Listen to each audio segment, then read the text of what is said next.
நாடாளுமன்ற குளிர்கால கூட்டத்தொடரை சூடாக்க வருகிறது ஒரே நாடு ஒரே தேர்தல் மசோதா.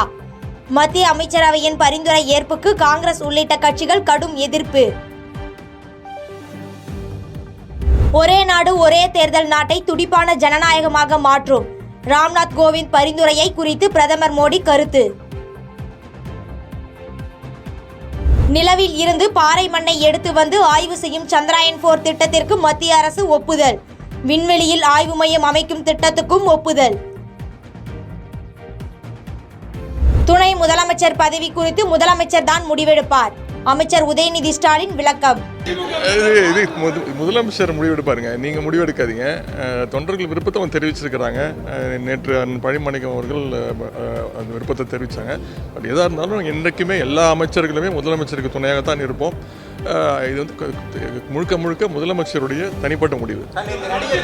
யாரை துணை முதல்வராக அமர வைப்பது என்பது குறித்து ஆளுங்கட்சி எடுக்கின்ற முடிவு.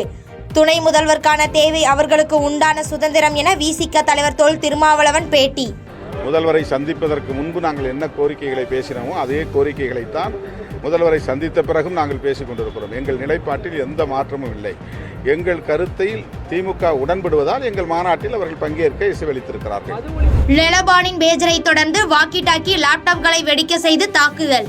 20க்கும் மேற்பட்டோர் உயிரிழப்பு, 450 பேர் காயம். ஜம்மு காஷ்மீர் முதற்கட்ட தேர்தலில் 61 விழுக்காடு வாக்குகள் பதிவு. வாக்குப்பதிவு இயந்திரங்கள் பாதுகாப்பாக சீல் வைக்கப்பட்டு மையங்களுக்கு அனுப்பி வைப்பு. ஹரியானா சட்டமன்ற தேர்தலை முன்னிட்டு தேர்தல் அறிக்கையை வெளியிட்டது காங்கிரஸ். பெண்களுக்கு மாதந்தோறும் 2000 ரூபாய் வழங்கப்படும் என வாக்குறுதி. ராஜஸ்தானில் ஆழ்துளை கிணற்றில் விழுந்த 2.5 வயது சிறுமி. 35 அடி ஆழத்தில் சிக்கியுள்ள சிறுமியை மீட்கும் பணி தீவிரம். இலங்கை அதிபர் தேர்தலுக்கான பரப்புரை ஓய்ந்தது. நாளை மறுநாள் வாக்குப்பதிவுகள் நடைபெறும் நிலையில் ஏற்பாடுகள் தீவிரம். கேரள மாநிலத்தில் ஒருவருக்கு எம்பாக்ஸ் தொற்று உறுதி. அறிகுறிகள் தென்பட்டால் உடனடியாக சுகாதாரத்துறையிடம் தெரிவிக்க அமைச்சர் வீணா ஜார்ஜ் அறிவுறுத்தல். திருப்பதி லட்டில் நெய்க்கு பதிலாக விலங்கின் கொழுப்பு. ஜெகன்மோகன் ஆட்சியில் முறைகேடு நடந்ததாக ஆந்திர முதலமைச்சர் சந்திரபாபு நாயுடு குற்றச்சாட்டு. அதிமுக முன்னாள் அமைச்சர் SP வேலுமணி மீது லஞ்ச ஒழிப்புத்துறை வழக்கு பதிவு.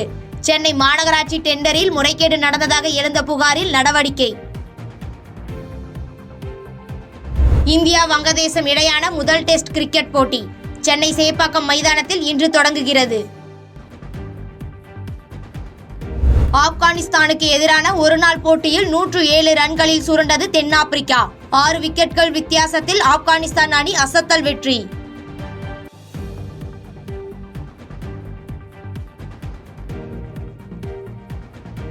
பாதகம் செய்பவரை கண்டால் நாம் பயங்கொள்ளலாகாது பாப்பா.